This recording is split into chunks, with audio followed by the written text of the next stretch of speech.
le surimi, c'est de la merde.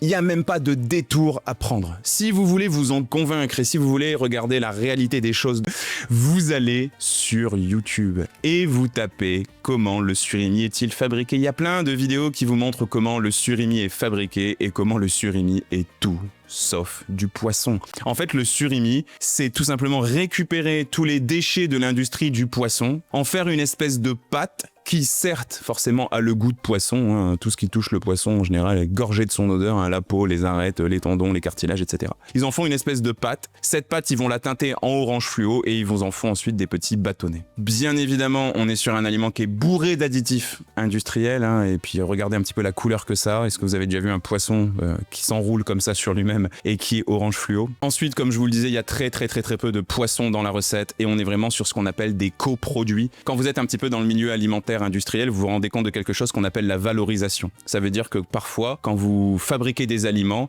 eh ben, il reste des déchets ou ce qu'on appelle des coproduits. Et comme un industriel cherche à faire le plus d'argent possible, il se dit comment est-ce que je peux les utiliser, les valoriser. Bon, par contre, encore une fois, même si je dis que c'est de la merde et je le pense vraiment du plus profond de mon cœur, je pense que c'est dans le top 5 des pires aliments qui existent sur cette planète. Un petit plaisir est possible de temps en temps. Encore faut-il prendre du plaisir à manger ce genre d'aliments.